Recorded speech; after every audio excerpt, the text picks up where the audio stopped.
A girl sitting in a pub with her friend appears to be getting harassed by someone when she hears the sound of Jinsu Han threatening the person to stop.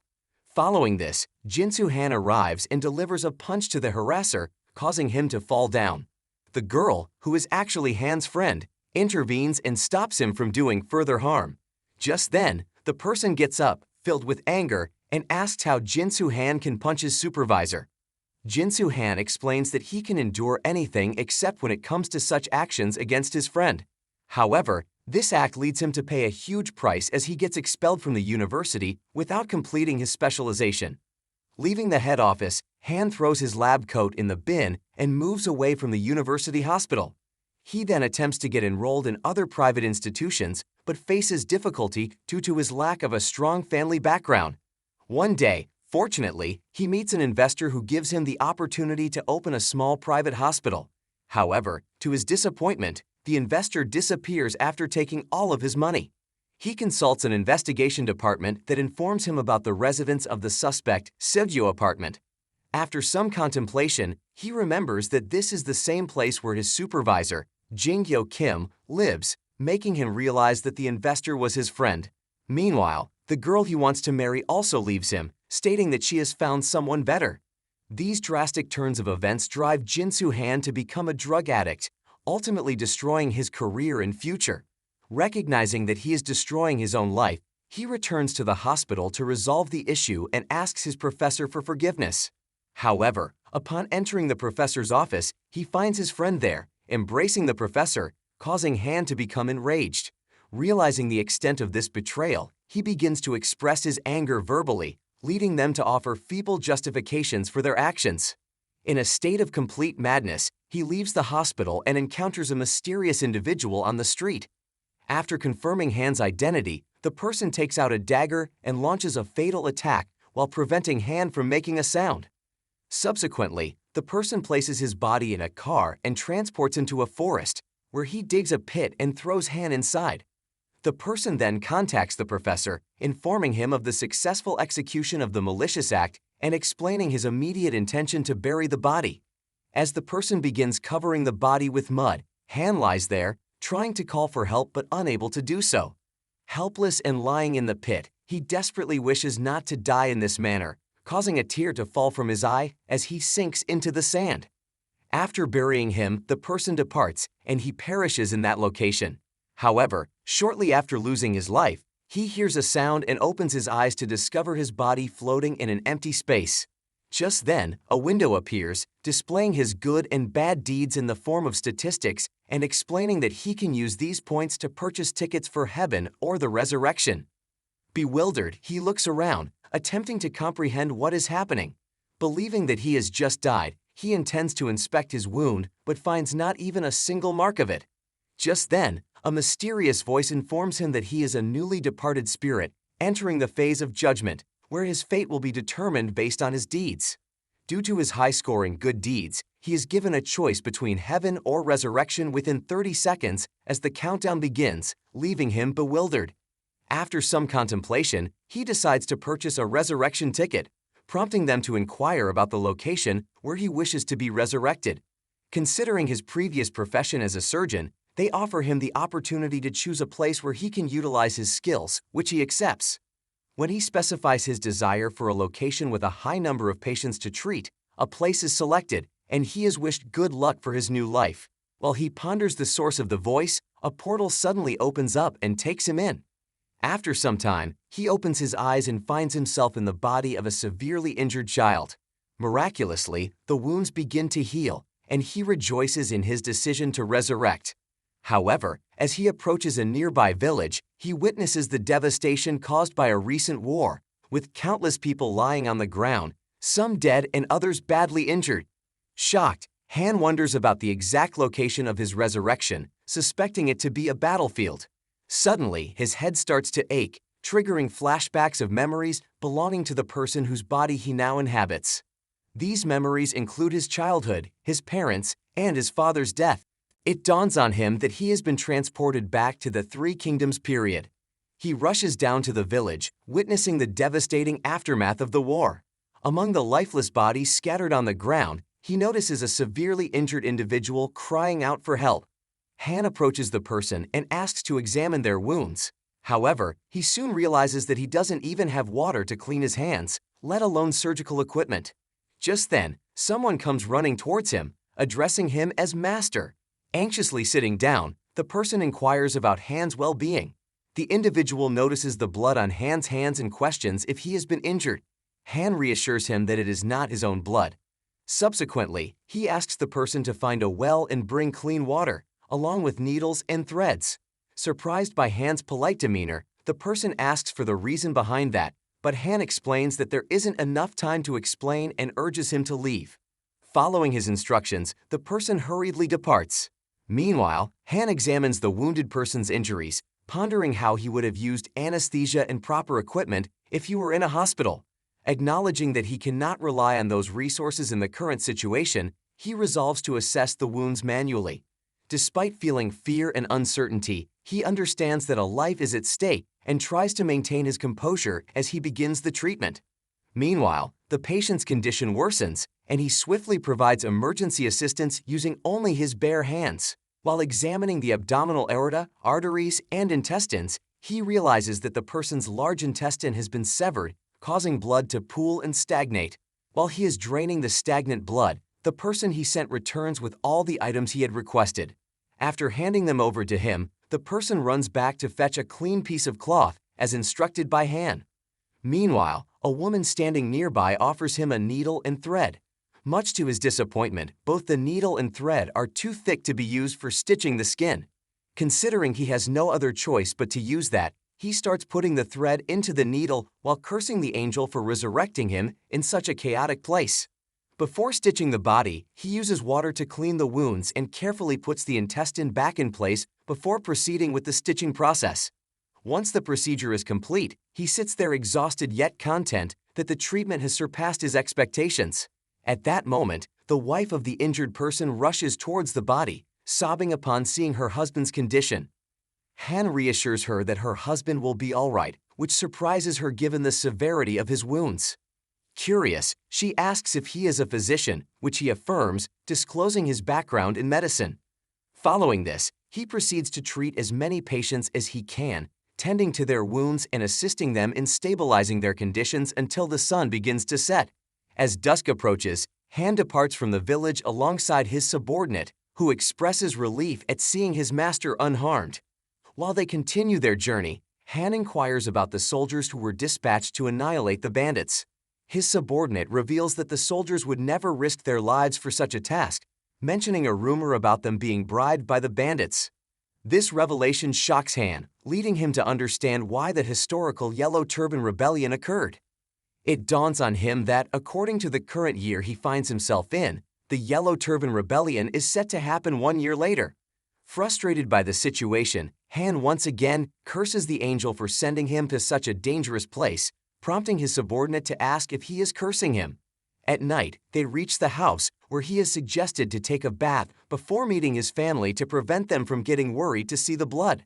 While doing so, Han contemplates that the real owner of his body must have been ambushed while returning from overseas schooling. While washing his face, he recalls that the person's grandparents and father had passed away, causing the family to lose their prestige and influence, while his mother is ill.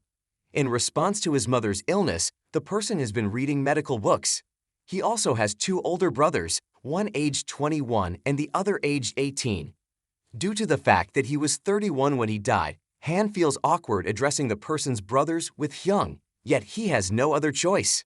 Just then, one of his brothers rushes towards him upon hearing about his encounter with the bandits. Han reassures him that he is fine, relieving his brother's worries. Han then inquires about their mother's condition and is informed that there has been no improvement and she is currently asleep after having a few spoons of porridge. Han decides not to wake her up at the moment and tells his brother that he will see her the next day, surprising him. Thinking that this decision can make them see him as a filial son, Han explains that he doesn't want to disturb her sleep after she finally manages to rest. Understanding his reasoning, his brother agrees and commends him for being considerate. He advises Han to rest, considering the long journey he has endured. Afterward, Han retreats to his room and collapses onto the bed, exhausted from the day's events. He contemplates how to start his new life as he drifts off to sleep. In his slumber, a voice informs him that all his external and internal injuries have been healed, completing his resurrection. The next morning, Han awakens feeling refreshed. While yawning, he realizes that, despite being a teenager, his body is unusually flexible. Intrigued, he starts testing his body's flexibility by touching his feet, stretching his arms, and attempting various postures effortlessly. Satisfied that his flexibility won't cause any harm, he heads downstairs to have breakfast. However, he's disappointed to find that their meal entirely comprises vegetables, as the family's decline has led them to stop consuming meat. Silently, he picks up his chopsticks and starts eating, pondering that this plant-based diet might be the reason for his skinny physique. Observing his second brother, he wonders what he has eaten to become so strong. Just then, his second brother addresses him, asking about his encounter with the bandits from the previous day. Han explains that he managed to avoid any injuries by running fast. Hearing this, his brother advises him that, along with studying, he should also learn some martial arts to protect himself. Han agrees and reveals that he had already planned to do so, surprising both of his brothers. Suddenly, his brother starts laughing, noting how much Han has changed since he used to discourage them from martial arts before. Han remains silent, thinking that if his brother were to die after getting stabbed, he would realize the futility of reading books alone. Then his elder brother interrupts, remarking on Han's shocked expression after the encounter with the bandits. Han agrees and explains that the incident made him realize that studying cannot save him from such situations, so he intends to learn martial arts. While his second brother supports his decision, his elder brother suggests that he should continue studying and become a civil servant who can hire martial artists for protection. After finishing breakfast, they prepare to leave for work, reminding Han to visit their mother. Afterwards, they proceed to see their mother, who is taken aback when she sees Han in the face of her youngest son, Manhwa. Instructing her maid to help her sit up, she questions why he returned so early. During their conversation, she starts coughing, causing Han to worry about her well-being. Assuring him she is fine, she again asks why he returned early. Han explains that he learned about her illness and took leave to be with her. She urges him not to discontinue his studies, assuring him that her illness isn't severe and she will recover soon. Helping her lie down, Han begins examining her, considering the potential danger if the condition is related to her liver. While Han uses his fingers to examine her, she experiences intense pain, leading her to scream.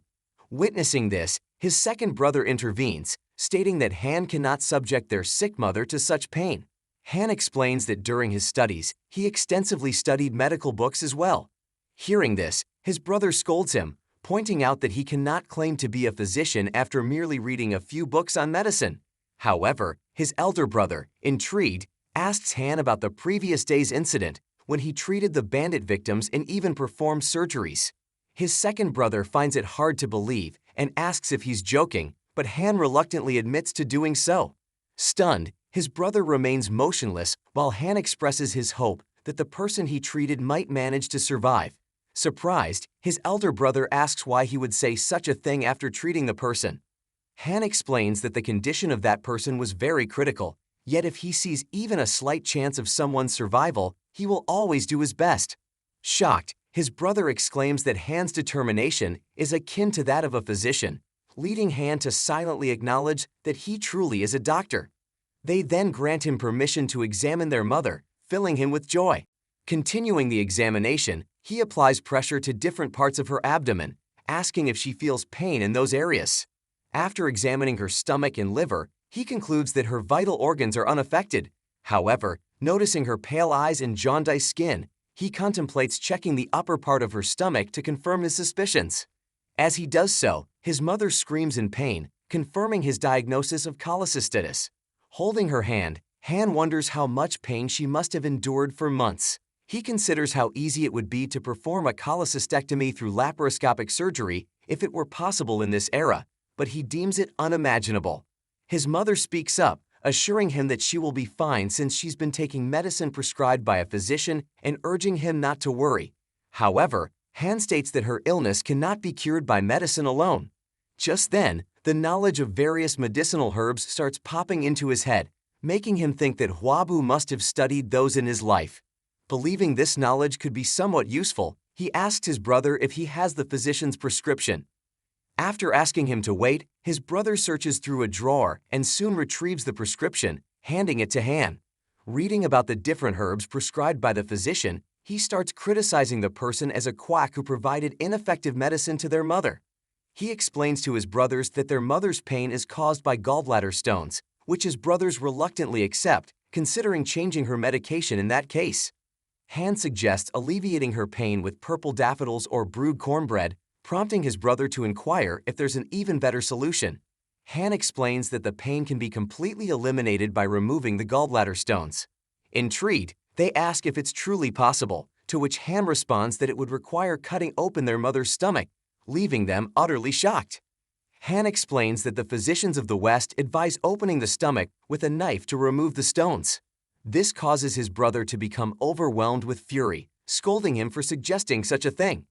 Despite understanding that such words provoke anger in this era, Han promises Wabu that he will save his mother by any means possible.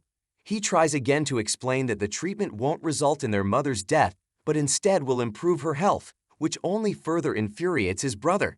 Just then, their elder brother intervenes, sharing his admiration for the medical practices of the West. However, he expresses his reluctance to let Han proceed with such a treatment, as he has never heard of such a procedure before. Frustrated and disappointed, Han questions whether they are willing to let their mother die in that condition. This leads his second brother to slap him hard across the face, warning him again to be cautious with his words in front of their mother. Just then, their elder brother intervenes, preventing him from resorting to violence. Filled with anger, Han attempts to retaliate with a punch, only to have his brother effortlessly evade it, leaving him perplexed. Recognizing that a physical confrontation might be necessary to restore Han to his senses, his brother attempts to slap him once more. However, their elder brother steps in, scolding both of them for their disrespectful behavior in their mother's presence. Realizing this, the second brother asks for forgiveness, acknowledging that Han's behavior was rude. The elder brother, on the other hand, believes that he, being the elder one, should have handled the situation better instead of resorting to physical violence. Their mother also shares her concern about his short temper and acknowledges that Han's desire for her to get better is not a bad thing to express. This makes the second brother feel guilty, and he apologizes to their mother as well. She also expresses disappointment in Han's attempt to retaliate physically, making him feel sorry. Finally, she suggests changing her medication from herbal medicine to brewed cornbread. Noticing her son's confusion, she explains that she is not doing it because of the cost of medicine, but because she wants to trust Han's judgment. After that, she tells them to leave the room, expressing her desire to rest. As they leave their mother's room, Han becomes convinced that she needs surgery, as leaving her condition untreated could result in her death. He resolves to perform the surgery secretly if he cannot convince his brothers. Just then, his second brother turns and calls out his name, leaving him shocked. Unexpectedly, he apologizes to Han for the previous physical altercation, which Han accepts, acknowledging that he also spoke without thinking. His brother expresses surprise at Han's aggressive punch, stating that he nearly got hit by it. With a sly smile, Han proposes a bare-hand sparring session with his brother, suggesting that the winner's wish must be granted to make the match interesting. After a while, they both get ready for the match by doing warm-up exercises. Their elder brother advises the second brother to be gentle with Han and end the match quickly, while he reminds Han of their previous sparring session. Remembering how he got hit in the previous session, Han expresses his willingness to endure physical hits as he is determined to learn martial arts. While the second brother instructs Han to make the first move, he thinks of showing something better to them, considering that he is in a good enough condition to try it. With that, the match starts, and Han's brother tells him to attack first, while assuring the elder brother that he will end the match soon. Thinking that an ambush is the best attacking strategy, Han rushes towards his brother to launch a punch. However, his brother blocks his attack and counters with a kick that knocks Han to the ground, leaving him shocked at his brother's swift movements. As his brother stands confidently over him, Han lies on the ground, holding his chest, and vows to land at least one punch. After a brief pause, he gets up and resumes the attack. After some time, Han finds himself on the ground again, realizing that he is no match for his brother. Despite this, he refuses to give up, stating that it is not over yet. His brother attempts to kick him, but Han skillfully locks his foot and focuses on his right foot, formulating a strategy. Just then, Han rushes forward, grabbing his brother's second leg, causing him to lose balance and fall to the ground. Just as Han thinks he has gained the upper hand, his brother tightly grabs his hands, delivering a powerful kick that sends him crashing to the ground. His brother informs him that he will think of a wish and let him know before leaving. Sitting in his room, Han contemplates how he never anticipated being dodged by attacks in this manner. He touches his back and abdomen, feeling the impact of the forceful kick. Han also ponders what his brother's wish could be, realizing that he has put himself in a difficult situation. While having a meal consisting of vegetables, he continues to contemplate how to proceed with the surgery. He is confident about arranging the surgical equipment and testing the blood type, but the main challenge lies in finding a suitable anesthesia alternative. Feeling frustrated because he doesn't know of any alternative herbs for anesthesia and lacks thin needles, Han realizes that he also needs an assistant for the surgery. However, considering the fear associated with the idea of cutting open the stomach, he believes it will be impossible to find someone willing to assist. So he rises from his table, determined to start the process by making a surgical scalpel, but for that, he needs money.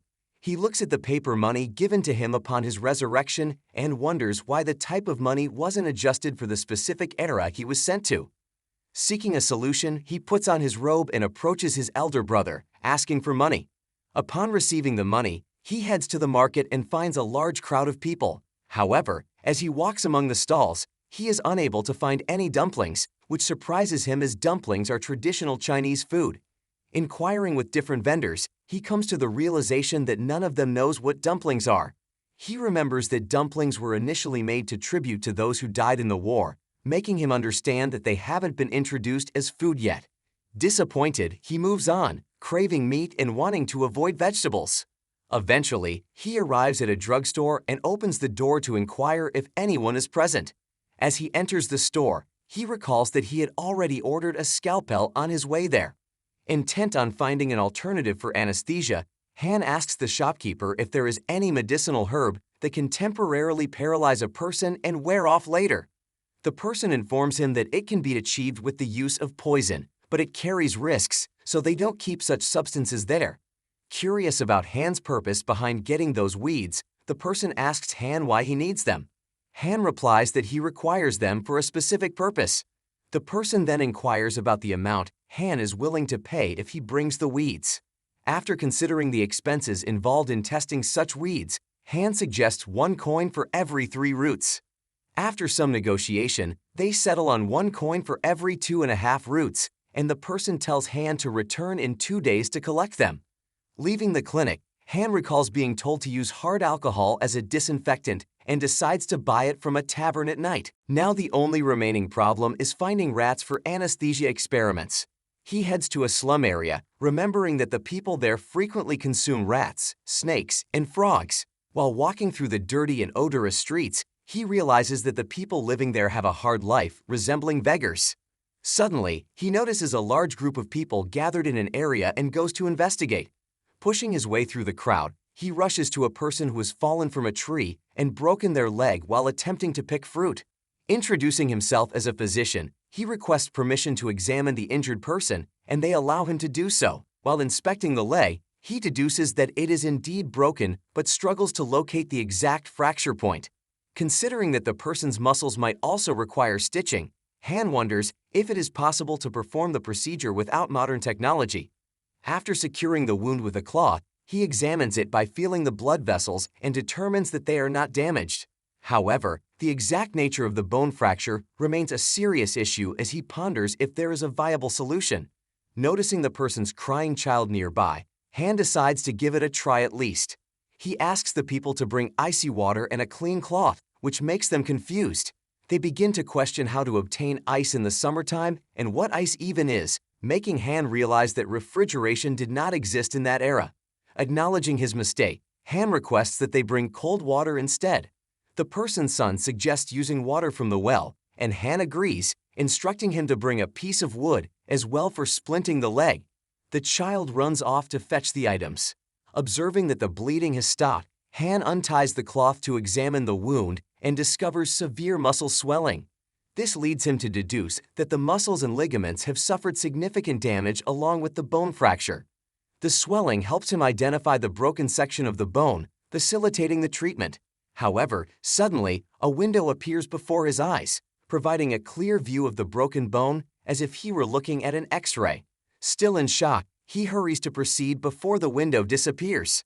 Instructing the onlookers to hold the person tightly, Han begins the process, causing the patient to experience intense pain and scream. Just as the window is about to vanish, he successfully realigns the bone while the child brings water. Seeing his father lying unconscious, the child expresses concern about his well-being. Han assures him that the loss of consciousness is due to the pain and reassures the child that his father will soon recover. He then picks up a needle and starts stitching the muscles, leaving the onlookers shocked. Upon completing the procedure, he lets out a sigh, recognizing that he may not always have unconscious patients and will require anesthesia in the future. The onlookers, witnessing the bleeding cease after the skin is stitched, begin to consider Han a miraculous doctor. An elderly man among them recalls his own poorly treated broken leg from his youth, which left him unable to use it. Intrigued, the people inquire about Han's reason for coming to their village, to which he expresses his desire to acquire some rats. Surprised, they ask why he needs rats and how many he wants. Han states that he needs them for a specific purpose and demands 20 rats. The villagers explain that they can't arrange them immediately. Just then, the patient's son steps forward and promises to procure the rats if Han provides a discount on his father's treatment. Agreeing to the arrangement, Han asks how many days it will take, and the child informs him to return after 4 days. Han then explains to the child the method of treating his father's leg using alcohol and clean clothes, and he promises to do his best. Assuring the villagers that the patient will indeed recover, Han bids them farewell and departs from the village. Later that night, he returns to the marketplace and receives the scalpel he had ordered, only to find it thicker than a standard surgical knife. He then goes to a liquor store to purchase hard alcohol for use as a disinfectant. Upon entering the place, he finds it empty. Suddenly, he witnesses a high-class individual insulting a woman for mistreating him. When the guards behind him attempt to apologize, he slaps one of them in a fit of rage. Enraged, the man reaches for his sword, but is restrained by his companion. In response, the same person draws a dagger and tries to attack him, but he manages to dodge it, receiving a cut on his face. The guard then unsheathes his sword and subdues the man, instructing him to leave. As the arrogant individual flees, he threatens to return, while Han observes, realizing that sword fights were commonplace in this era. As he leaves the scene, the guards notice Han and inquire about his identity. Han introduces himself as a physician and offers to treat the person's wounds. Deeming him too young to be a physician, they suggest he go inside and have a drink while they depart. Although he is troubled by the wound he witnessed, Han is unable to intervene since the person does not want his help. Turning to the woman, he requests hard liquor, but she directs him to the bar instead, explaining that they do not sell it separately. Leaving the place, he heads to the bar and purchases the alcohol there, deciding to buy it regularly to receive a discount. While passing by, he hears the sound of a clinic and discovers the same 2 guards there. One of them lies on a stretcher with his wound still bleeding, while the other sits by his side, assuring him that a physician will arrive soon. Considering his previous rejection, Han is about to walk away when the guard sitting nearby hears his footsteps and turns to face him. The guard requests that Han examine his injured brother, leading him to contemplate whether he should indeed do so.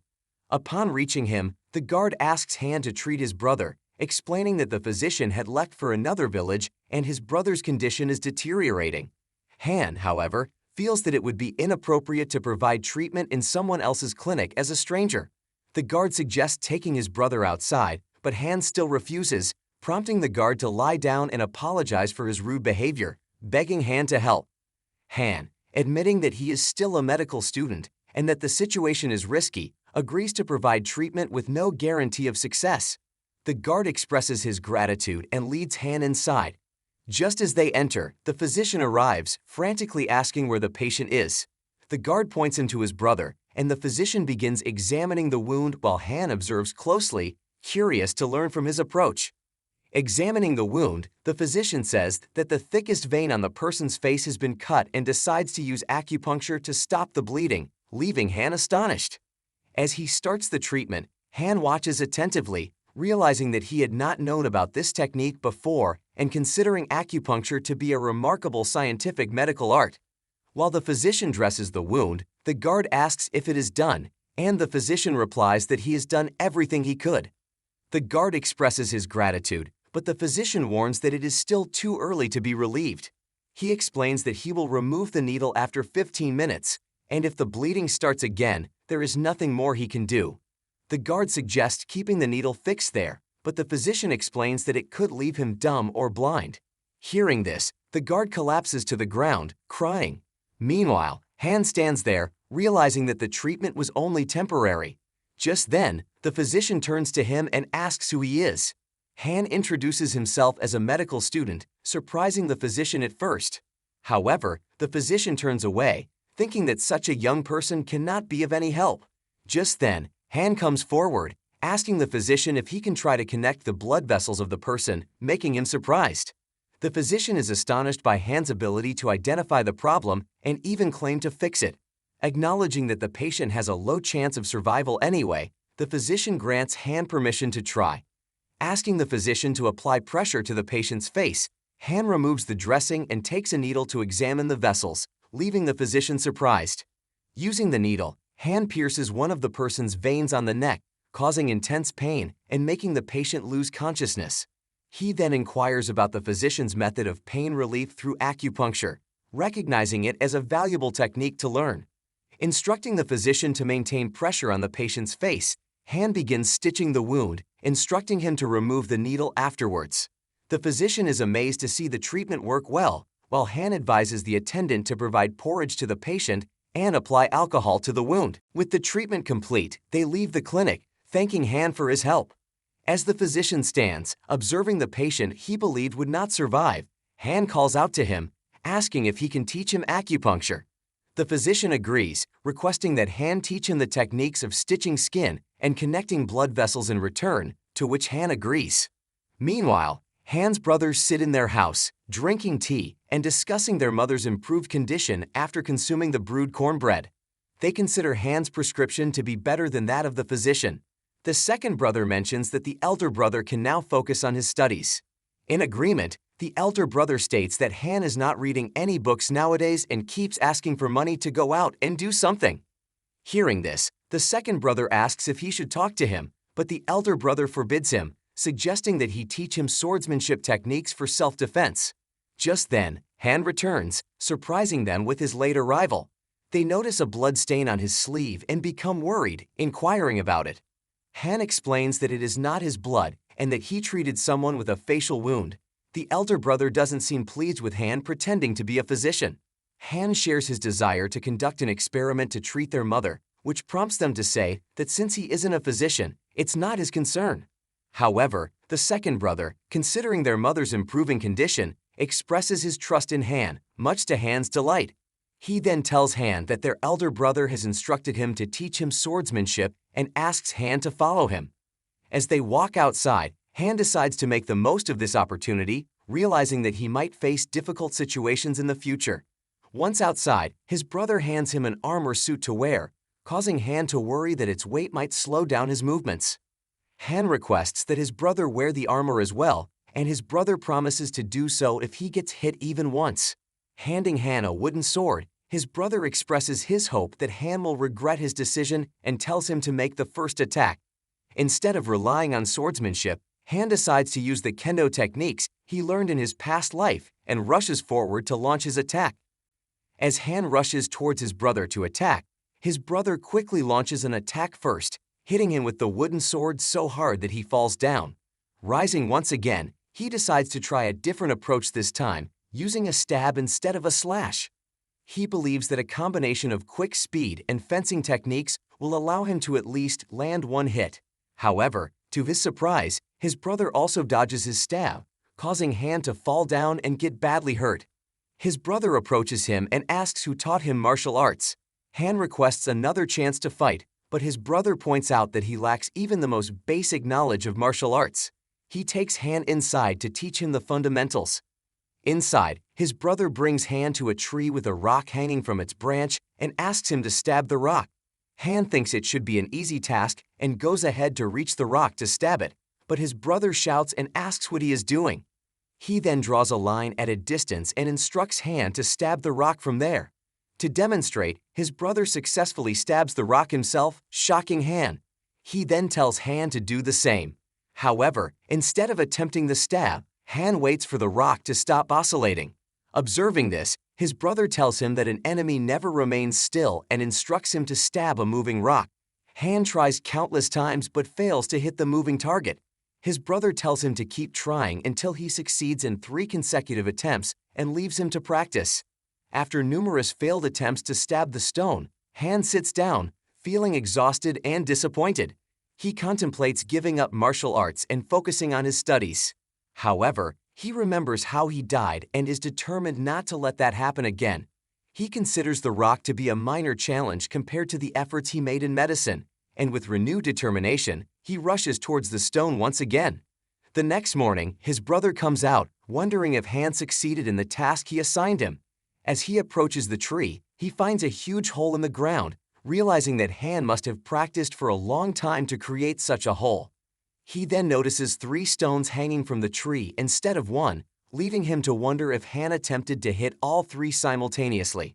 Meanwhile, Han wakes up and realizes his muscles have grown significantly within a day, attributing it to the buff from resurrection. Remembering that he has to meet Physician Bong, he heads to the market. In the meantime, Physician Bong sits in his clinic, holding a needle and waiting for Han's arrival. He attempts to reconnect the blood vessels of a pig using the needle but fails. As Han arrives, Physician Bong takes him inside and offers him a delicious meal made of meat before starting their work. While eating, Bong shows Han the needle he prepared, surprising him. Han asks about the needle's maker, thinking they might be able to help him create other equipment as well. Bong reveals that a smithy from Xiangsheng made it as a favor to him. Han then draws all the surgical equipment on a piece of paper and hands it to Bong, asking him to get those made. After finishing the meal, Bong shows him a pig's blood vessel that he attempted to stitch. Han appreciates Bong's efforts since it was his first attempt. Han then proceeds to teach Bong the technique of accurate stitching, practically demonstrating it on the same blood vessel. After learning the stitching technique, Bong moves on to teach Han acupuncture using a dummy recently delivered to his clinic. He marks the acupuncture points on the dummy's body and explains them to Han. When Han asks about any additional points, Bong mentions that these are all he knows, and the physician in the court knows some more. Suddenly, a memory surfaces in Han's mind, revealing all the acupuncture points in the human body with descriptions written beside them. As he focuses on the memories, Bong interrupts him, hitting him to regain his attention. Startled, Han claims to have listened to everything, prompting Bong to ask about the Sea of Vitality he just mentioned. While answering the question, another memory visualizes itself in Han's mind, showing a human body with the kidneys highlighted. As Han tries to understand this image, the physician becomes infuriated and starts to move away, stating that Han doesn't seem ready to learn acupuncture yet. Han stops him, saying it's not like that, to which he replies that he must check his willingness first. So he asks Han to bring the book titled All Acupuncture Techniques from his room. Giving him 5 books on acupuncture, Bong instructs Han to memorize them within 4 days and then come to learn from him while he practices stitching blood vessels. Agreeing to the terms, Han takes the books and heads home. He rushes through the streets, feeling late, until he reaches home, where he encounters his second brother. His brother asks where he's been, and Han explains that he went to meet Physician Bong and borrowed some books. Intrigued, his brother questions whether Han truly wants to become a physician, to which Han affirms his ambition. Agreeing, his brother mentions that Han will need to convince their mother about his career choice, and Han assures him that he will do so. His brother then inquires if Han succeeded in stabbing the stone from the previous day. Han's response, claiming 10 successful attempts, shocks his brother, while Han says that he will demonstrate it after he finishes reading the books and runs off. Although his brother knows Han doesn't lie, he still finds 10 successes to be a lot. As Han goes through the books, he attempts to find a solution for their mother's disease, considering treating it through the liver acupoint. However, deeming it unsuitable, and with the gallbladder acupoint still undiscovered, he decides to organize the book's contents by comparing the modern acupoints with those in the book. To avoid detection, Han takes detailed notes using Hangul, knowing they will only be discovered 1,200 years later. After completing his notes, he joins his brothers for dinner and they inquire about his whereabouts. Han reveals that he was copying the acupuncture book, leading his elder brother to question if he intends to become a physician. Han agrees, causing his brother to become furious, stating that they didn't send him abroad to study just to make him a physician. Han argues that being a physician is about treating and saving people. Although his brother agrees, he explains that they should serve the emperor with ancestral books and pearls of wisdom. This angers Han, who questions why his brother doesn't try to pass the civil servant's test himself. He says that none of his ancestors made it to the civil servant's position because they did not bribe. Asserting that they can still get that position without bribing, Han explains that his brother is far better at this role than him because of his good heart. Determined to become a physician and help people, Han stands up to leave, followed by his second brother. While they walk and discuss their dinner conversation, Han's brother suggests going to the backyard to repeat the stabbing exercise as a way to clear their minds. They reach the backyard, and Han astounds his brother by successfully stabbing all 3 stones. Impressed, his brother ties 6 stones to the tree instead of 3 and instructs Han to watch as he strikes them. He then rushes forward and effortlessly hits all 6 stones with a single strike, leaving Han astonished. Claiming that mastering such skills allows one to face a group of bandits, his brother proceeds to teach Han defensive techniques. He tells Han to initiate the attack, and Han attempts various strikes, but his brother skillfully deflects them all, making Han try even harder. Finally, Han decides to maintain distance and wait for an opening to attack. However, his brother quickly maneuvers and places his wooden sword on Han's neck, surprising him. Later, his brother appreciates Han's efforts, calling him amazing. Han takes his leave, mentioning that he has to go to the market the next day, while his brother advises him to continue practicing. Meanwhile, Physician Bong visits the blacksmith, showing him the paper and requesting the production of the specified tools. When asked, Bong explains that the tools are used for treating people and that his talented young student will be using them. The next morning, Han meets the person he asked to bring the poisonous weeds. The person hands him a weed, explains its effects and the method of use, and demands 2 coins. Delighted, Han gives him 5 coins instead of 2, and they part ways happily. Considering this to be sufficient for his experiments, Han realizes he can now create anesthesia. After obtaining the poisonous herb, Han heads to the slum village and arrives at the house of the person he treated a few days ago. Upon entering the house, he is greeted by the person, who apologizes for summoning him to such a place. While looking around, Han notices a cage filled with numerous rats, reminding him of the promise made by the person's son to bring him those rats. Believing that the son has caught a lot of rats, Han approaches the person and inquires about his broken leg. The person states that his leg is fine, but Han decides to inspect it himself.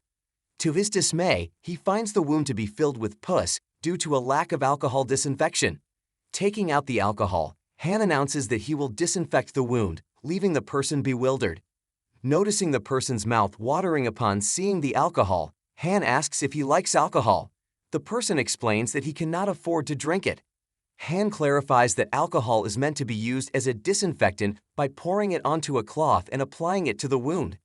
Surprisingly, the person asks if he can drink the remaining alcohol.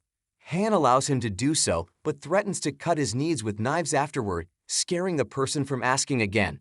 Once the disinfection is complete, Han initiates his experiment with the rats. Using chopsticks, he makes them eat a small portion of the poisonous weed. Curious about his actions, the person asks what he is doing. Han explains his experiment and asks if the person knows anyone knowledgeable about herbs, to which the person replies in the negative. At that moment, the person's son arrives home and is delighted to see Han there. Han gives him the bottle of alcohol, instructing him to use it as a disinfectant instead of water. The child expresses his belief that the alcohol must be expensive and worries that his father might drink it. Han gazes at the person, adopting a menacing expression, and tells him that if he does, his leg will be cut. This frightens the person. Turning to the child, Han offers to work with him. As they leave, Han asks the child to find an empty house for his experiments, and the child leads him to a house. The child explains that a grandmother and her granddaughters used to live there, but after the grandmother's death, The granddaughters had to move to a red light area. While they sit inside the house, Han ponders how to feed the rats the poison-coated rice since they do not eat it willingly due to their instincts. Deciding to force-feed them, Han holds a rat in his hands while Obo, the child, pushes 5 grains of rice into its mouth. This causes the rat to become unconscious, as if near death. They decide to try with 4 grains and then 3, but the same outcome occurs. Feeling that it is taking a lot of time, Han stands up and suggests that Obo stay and observe how the rats die. However, Obo explains that he has to work the next day and needs to go to sleep early. Upon hearing this, Han gives Obo 5 coins, serving as compensation for his earnings the following day, insisting that he doesn't need to go elsewhere. Looking at the coins, Obo exclaims that it is too much, but Han tells him to keep it and leaves. As soon as Han enters the house, his second brother approaches him and asks him to practice martial arts again. Han responds by saying that he is too tired to do it today. His brother insists that he is too young to be tired and persuades him to practice. In the backyard, his brother reminds Han of the blocking techniques they practiced the previous day and instructs him to block his attack. Without being fully prepared, Han decides to confront the attack. However, as his brother rushes towards him with great speed, Han manages to block the attack, leaving them both shocked. Astonished, his brother asks Han how he blocked the inner energy. Intrigued by the mention of inner energy, Han asks for an explanation, and his brother tells him that it is also known as the inner chi technique. This sparks Han's interest, and he asks his brother to teach him the technique. His brother is initially reluctant but agrees to do so if Han can block his attacks in a single attempt. After making the bet, his brother launches an attack, which Han successfully blocks, surprising his brother. Continuing the training, his brother unleashes a series of fierce attacks, causing Han to lose his balance. Concerned, Han asks his brother why he is being so harsh on him. Seeing Han, his brother can't believe that while it took him years to learn these martial arts, while Han has mastered them in just a few days. Pausing the training for the moment, his brother suggests that they go together to the Hong Seo Inn, where he can buy a delicious meal. However, Han is too tired to go and expresses his desire to stay. His brother refuses to let him and starts walking faster, claiming that he is very hungry, prompting Han to catch up to his pace. During their journey, his brother asks Han about his food preferences, and Han mentions noodles, but his brother insists on eating meat. Upon reaching the inn, his brother buys meat along with alcohol, instructing Han not to mention the alcohol to their elder brother. Complying, Han pours the drink into 2 glasses and proposes a toast for their first drink together, confusing his brother. Han explains that since it is their first drink together, he wants to celebrate and teaches his brother how to do so. They both start drinking alcohol and enjoy their meals. However, suddenly, they hear a commotion and turn to see what is happening. As they turn to look, they discover 2 people engaged in a fierce fight due to a misunderstanding. While one of them tries to explain that it's a misunderstanding, the other one refuses to listen and continues launching fierce punches, making Han worried about his well-being. Suddenly, the assailant delivers a dangerously powerful punch, rendering the victim unconscious. Upon seeing his lack of response, the assailant becomes anxious, fearing that he may have died. At that moment, everyone in the inn gathers around, and a woman sits beside him, crying and begging him to wake up. Witnessing this, the assailant flees the scene. Despite his brother's attempts to stop him, Han approaches the unconscious person to assess his condition. While examining him, Han realizes that the person is not breathing and lacks a pulse, leading him to conclude that he has suffered a cardiac arrest. Seated nearby, the woman asks if Han is a physician, to which he agrees and states that he must treat the person as an emergency. Curious, Han's brother asks how he intends to do so, and Han responds that they will soon find out, rolling up his sleeves. He proceeds to use his finger to clear the person's airway by gently tilting his head back. Then he performs cardiopulmonary resuscitation, pressing firmly on his chest to facilitate breathing. Seeing his efforts fail, Han attempts to provide oxygen through his own mouth, leaving the onlookers shocked. Everyone, including Han's brother, urges him to stop his endeavors, believing that the person has passed away. However, Han insists that he can and will save him. Raising both hands in the air, he strikes the person's chest with such force that the person's eyes open instantly. This leaves everyone in awe, followed by a joyous celebration to commemorate Han's remarkable achievement. As he wakes up, the woman scolds him for fighting to the death. Sitting down, he asks about Zhongpan, the person who hit him, and the woman tells him that Zhongpan ran away, killing him. Surprised, he looks at them, and Han explains that he is alive because of him, advising him to stay calm and avoid moving. The person asks how he saved him, and Han explains that it was due to cardiopulmonary resuscitation that it became possible.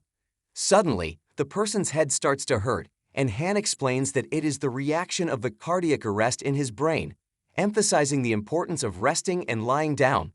Thanking him, the person offers to pay him for his favor, which he agrees to after seeing the woman's expensive belongings. So, they give him a silver coin, shocking Han's brother, and he receives it with gratitude. Just then, Jonkin comes back running with a physician, but is stunned to see the person alive and well. As they continue their argument, Han and his brother return to their table to continue their meal. His brother appreciates him for what he did, stating that he will completely support him in his decision to become a physician. While they are talking, Zhongpan, followed by his friend, the physician, and the woman, arrive again, expressing their gratitude to him. Zhongpan presents him with 2 silver coins as a token of thanks, which he refuses to take, stating that he has already received his fee. However, Jonkin insists that Han take it because he fixed the mistake he made, so he accepts it and they leave. After they leave, the physician approaches Han and asks how he saved the person. Han states that when he checked the person's pulse, he found out that the person had almost died. Han explains that he performed cardiopulmonary resuscitation, a medical art he has learned by himself, leaving the physician surprised.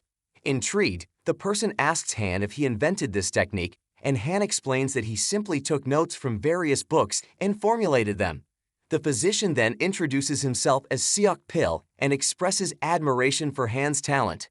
He requests that Han teach him the technique while his brother watches with pride in his eyes. The physician offers to pay 10 silver coins as compensation, which surprises Han.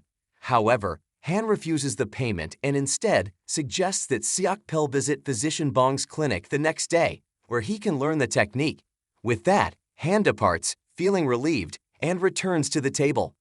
At the table, Han's brother shares his astonishment at Han's ability to teach physicians and asks if he really is their brother. Assuring him that they are indeed brothers, Han suggests having another drink, and they do so. The following day, Han visits the slum village, pondering what might have happened to the rats. Upon arriving at Obo's house, he inquires about the leg from his father and then asks about Obo's whereabouts. His father mentions that Obo has gone to his workplace, noting his hardworking nature. Han proceeds to examine the person's leg first and discovers that it is completely disinfected. Meanwhile, the person relays Obo's message that the rat that consumed a single grain of rice died after 6 hours. Considering it to be still problematic, Han changes the dressing and informs the person that he will visit again. He then proceeds to the house where the rats are kept, finding only 1 rat remaining. As he contemplates reducing the quantity of poison by half, Obo arrives with a basket full of grass. During their discussion on their failed experiments, Han notices the basket of grass and asks about its contents. Obo reveals that it is cannabis and explains its uses and benefits, leaving Han shocked that he had not considered it before. He knows that cannabis is the main ingredient that causes hallucinations in marijuana and thinks that he can make anesthesia using it. After that, he starts grinding it using a mortar and pestle and feeds it to the last mouse to see the reaction. After consuming it, the rat falls down but is still alive. Considering that, Han starts the surgery, exploring the rat's anatomy and stitching its skin afterward. After that, he waits for the rat to wake up again. After some time, the rat wakes up and seems to be glaring furiously at them. Seeing his experiment become successful, Han states that he has to repeat the same surgery 10 times, asking Obo to catch more rats. While they are discussing that, a young girl whom Obo knows enters, asking Han if he is the physician. After Han agrees, she requests that he treat her mother while crying and saying that she will do anything in return. Hearing this, he asks Obo to bring her mother there, and he does so. After checking with her mother, Han states that she only has a little cough, nothing problematic, so she does not need to worry about that. Thinking that she does not have any infections or pneumonia, Han deduces that her weakness is the real cause of her condition. Considering that, he gives her a silver coin as a prescription, telling her to eat properly with it for 2 months. Shocked, they are hesitant to take it, but Han says that if they want to pay him back, they should accept it and follow what he says. This causes the young girl to burst into tears and thank Han for his generosity. Afterward, they leave the house while Han and Obo bid them farewell, feeling glad to have helped them. As they return indoors, Obo expresses his appreciation to Han for his actions, referring to him as an exceptional physician. However, Han responds by stating that they cannot always do this, as enabling people to live independently is of utmost importance. He emphasizes the significance of hard work in achieving one's desires, a sentiment with which Obo agrees. Obo expresses his strong desire to become like Han, believing that if everyone followed him, the world would undoubtedly be a different and improved place to live in. Han concurs, acknowledging that, while he may not be particularly special, he also hopes for positive change in the world. Following this, Han offers Obo the opportunity to become his assistant, which Obo willingly accepts.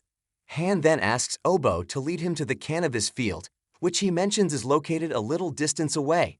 Upon hearing this, Han turns around to ask if Obo doesn't want to join him. Obo clarifies that he was merely mentioning the distance and quickly rushes to follow Han. However, as they reach the door, Han suddenly stops, causing Obo to collide with him. Outside the door, numerous people stand, requesting that Han examine them and their family members. Instructing Obo to escort the patients inside, Han begins treating them one by one.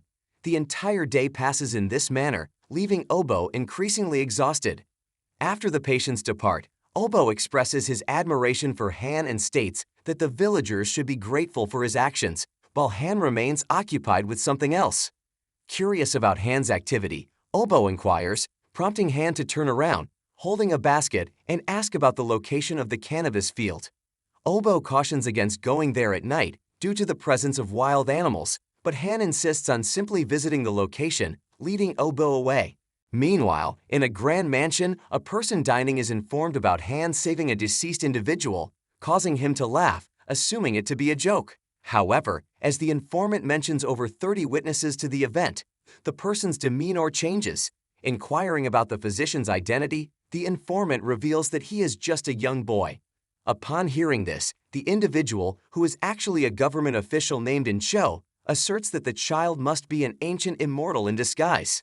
The next day, Han visits physician Bong's clinic and informs both him and physician Siak that he will be teaching them blood vessel suturing and cardiopulmonary resuscitation. This makes them very excited. In return for his teaching, they offer him numerous valuable items and money, all of which he graciously declines. Meanwhile, as they engage in discussion, a person enters the clinic, accompanied by a military official seeking physician Bong's assistance. The military official explains that their soldiers sustained injuries during a skirmish with mountain bandits, desperately requiring medical attention for their wounded.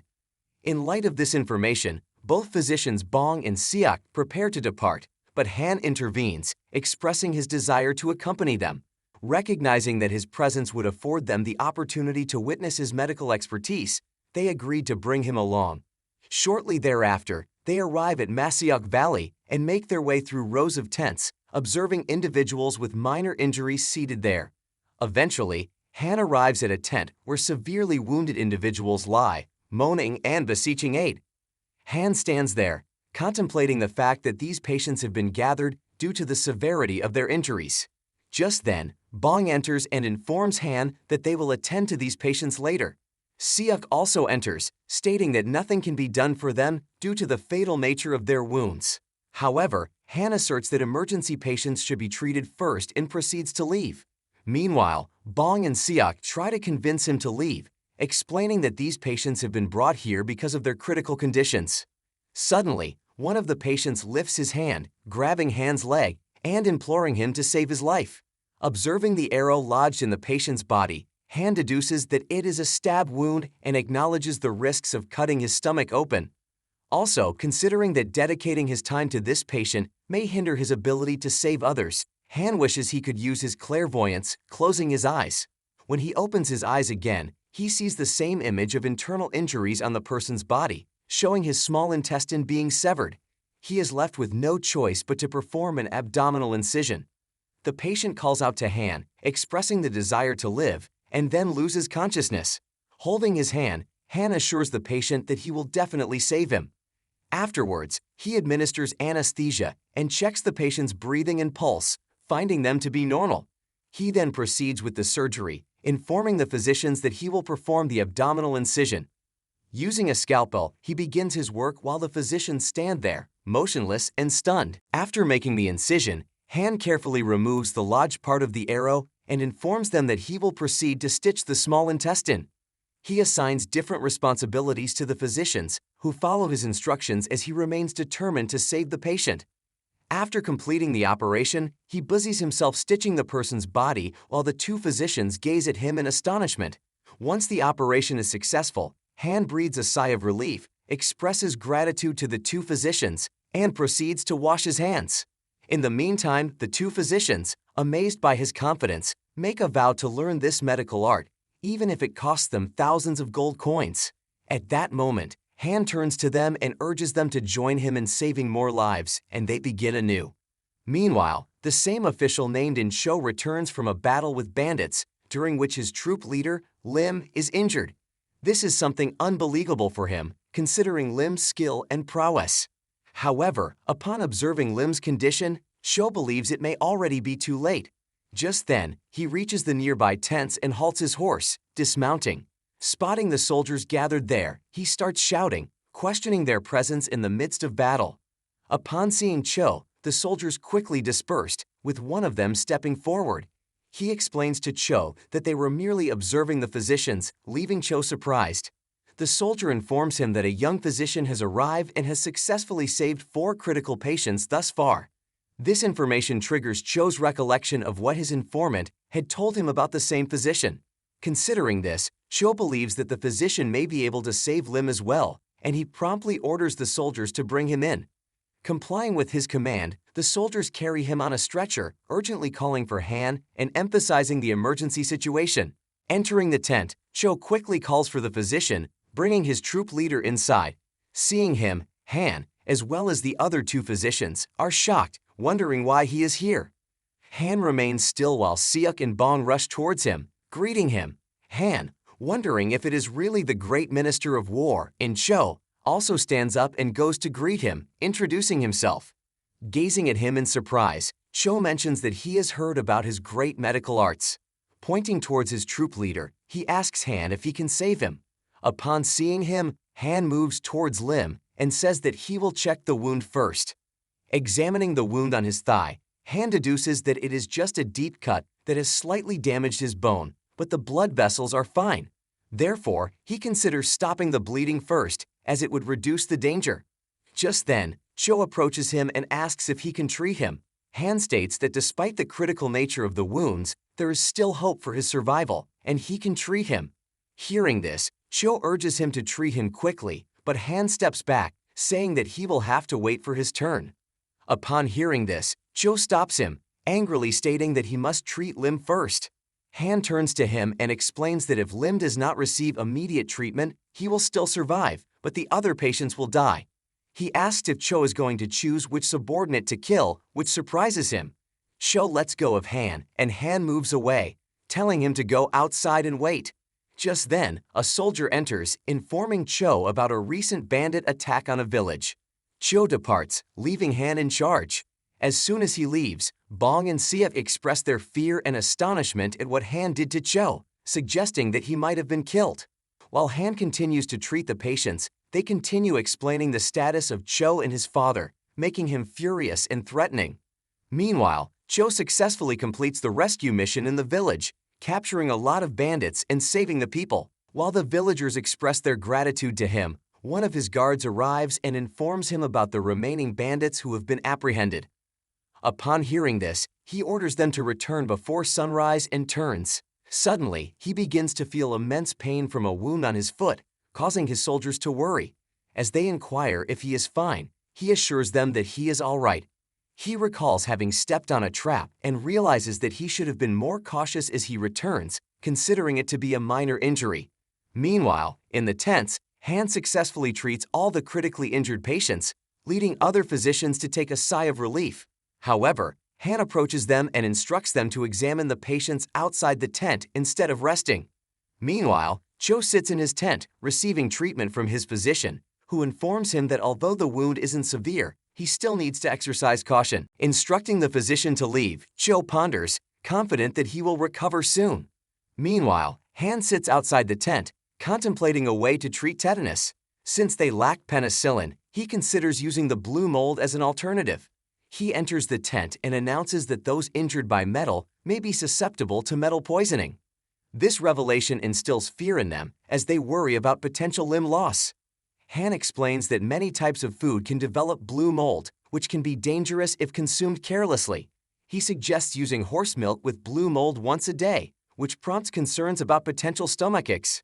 However, after threatening them that their limbs would rot and be amputated by him if they did not do so, they agreed to give it a try. Cho, who has been listening to their conversation, gets inside the tent, asking if it is really effective. Upon entering, Cho repeats his question, inquiring about the effectiveness of spoiled horse milk in treating metallic poisoning. Han confirms this, and he proceeds to pose the same question to physician Bong. Considering Han's credibility, Bong also agrees with his assertion. In response, Cho raises concerns about the potential impact of consuming spoiled food on their stomachs, which could lead to other diseases. Han states that while horse milk cannot definitively treat tetanus, it can improve their chances of survival. He even mentions that he would prescribe poison for that purpose. Upon hearing this, Cho acknowledges his understanding and prepares to leave the tent. However, before he can do so, Han stops him and asks if he has suffered metallic poisoning, expressing his desire to have a conversation with Cho. Han recalls his past patients who either concealed their illnesses or hid others' ailments. In Cho's case, he thinks that it is the latter scenario and inquires if there is someone near him suffering from tetanus. Gazing at the night sky, Cho reveals that his elder brother has metallic poisoning, and doctors have suggested amputating his ankle. Believing that amputating the ankle alone won't suffice, Cho concludes that cutting the person's knee would be necessary to mitigate the threat. However, when Han suggests the same idea to Cho, it triggers a furious response from him. He asserts that his brother is being treated by the region's finest physician and Han should not judge hastily. As Han attempts to explain his viewpoint, Cho dismisses him and instructs him to focus on his duties, further fueling Han's anger as he walks away. Afterward, Cho returns to the tent and sees numerous patients saved by Han. He admires Han's skills despite his young age. At that moment, he spots his troop leader among the patients and sits by his side, surprised to see him alive. Cho remembers Lim being severely injured during the battle and is amazed that Han managed to save him. Just then, Lim opens his eyes and gets up, expressing his gratitude for surviving even though he almost died. Cho confirms with other soldiers that Han was indeed the one who saved him. This realization leads Cho to believe that if Han is capable of such feats, he might also be able to treat his elder brother. Several days later, in the slum area, Han conducts an experiment by injecting blue mold into cheese and observing its subsequent mold growth. Intrigued, Obo inquires about his motive, to which Han explains that it is an effort to save people. He elaborates on the process, mentioning the need to culture the mold and collect gram-positive bacteria. Meanwhile, at Cho's house, his brother lies in agony, refusing medical treatment, while Cho stands outside, feeling remorseful for his brother's suffering. Standing by his brother's side, Cho remembers that he felt better after being given the stale horse milk, but it didn't fully treat him. Seeing his condition worsen, their mother tells Cho to let their physician, Song, treat him. However, Cho believes that this physician lacks the skill to treat him, but his mother argues that they cannot trust infamous ones. Thinking that no one in their land is capable of curing his brother, Cho suddenly remembers Han and informs his mother that he knows someone who can cure tetanus. Upon hearing this, she asks Cho about his identity, and he explains that he lives in the same region. She immediately orders the horses to be prepared in order to bring him and leaves while Cho stays back. The next day, while Han is busy conducting experiments in the slum area, a military officer arrives and informs him about Cho's brother's deteriorating condition. Before leaving for their house, Han quickly grabs the almost ready bottle of penicillin and departs. On his way, he recalls that the person's ankle was cut 10 days ago and hopes it hasn't worsened. When they reach the grand house, Han notices a disturbance and a sense of urgency spreading throughout. At the door, Cho greets him and urges him to enter quickly. Observing Cho's foot as he walks, Han assumes he must have tripped somewhere and refrains from making hasty judgments. Cho takes Han to his brother's room and introduces him to his mother. Upon seeing him, his mother, who was expecting the physician to be someone experienced, becomes shocked. Cho explains that despite his young age, Han is a great physician, but his mother refuses to let him treat the person, claiming he lacks experience. Upon hearing this, Han prepares to leave, thinking it's already too late when Cho's brother's condition starts to deteriorate. He walks away, considering the situation irreversible. Afterward, the person who brought him drops him off in the slum area, apologizing for the inconvenience. He explains that the mistress was not like that before, but has become very sensitive after her son fell ill, which Han understands as a natural reaction. Han informs the person that their ailing master won't live for more than a few days, surprising him. He also inquires about Cho's foot, and the person reveals that he was injured by a booby trap, confirming Han's suspicion.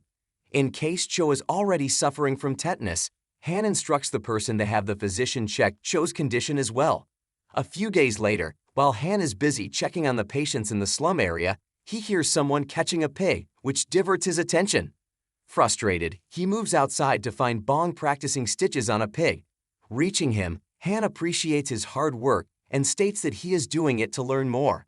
Sitting by his side, Han asks if he can't do it anywhere else. Bong explains that he has come here to learn from Han and also to use the animal's flesh to feed the poor villagers. After that, Han takes the needle and starts stitching the vessel, completing it in a moment. He explains that accuracy is more important than speed. After that, Bong tries the same thing and is successful in doing it, but the pig still dies. Meanwhile, Cho's brother also dies, and he blames the physician, saying that he claimed he could save him. The physician explains that his brother's disease was so severe, while Cho's mother sits by his brother's dead body with tears in her eyes. Holding his hand, she shouts at them to be quiet and leave the room, and they do so. Outside the room, Cho blames himself for not trying harder to save his brother, slamming his head and fists against the pillar. Meanwhile, in the slum area, Han and physician Bong arrange a feast for the villagers, which they really enjoy. While they are busy eating, a person arrives holding another person and tells them that he stepped on an iron spike while collecting medicinal herbs. Examining the wound, Han decides that it is indeed tetanus, making the person fear that he might die. Physician Bong explains that he will remove the pus from the wound, but if it doesn't get better, the ankle has to be amputated. However, Han disagrees with it, claiming that since it is in the early stages, it can be cured. This leaves Bong shocked, while Han begins the treatment. 4 days later, the person's wound becomes much better, leaving physician Bong shocked and calling it a miracle. He wonders how Han treated the person and decides to keep an eye on him when he begins the treatment. Finally, Han signals that he is about to begin the treatment, making Bong excited and curious. However, before that, he throws Bong out and closes the door.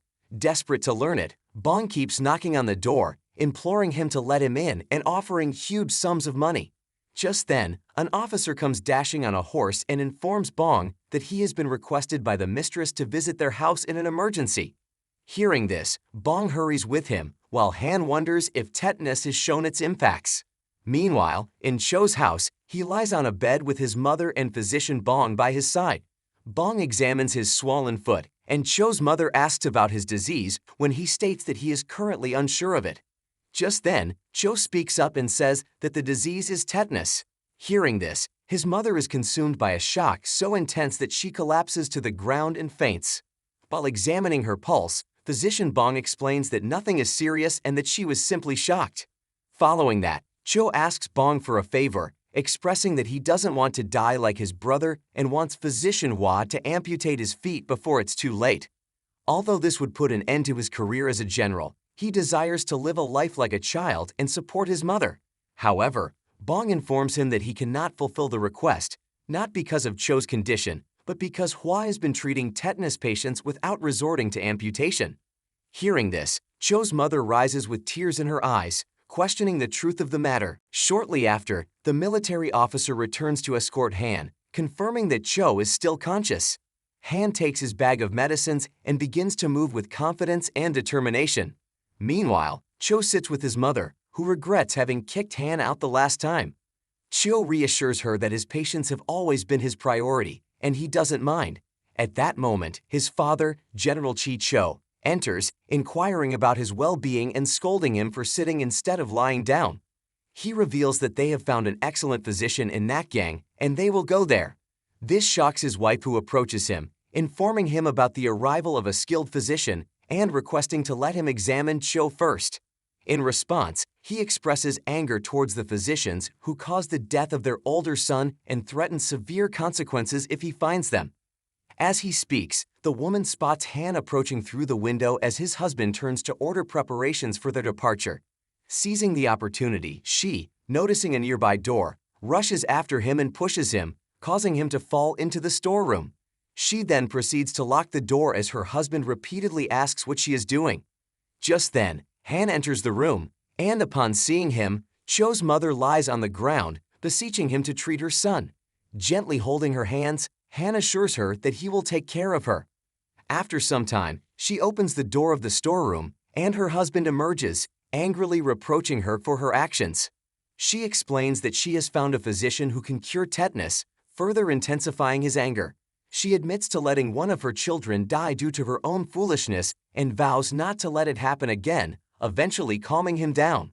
Meanwhile, in the slum area, Cho lies on the bed in Han's clinic while Han examines his swollen foot. Seeing it so swollen yet still in good shape surprises Han, prompting him to decide to touch it. As he does so, Cho mentions that it hurts, causing Han to exclaim that his face shows no signs of pain, deeming him extraordinary.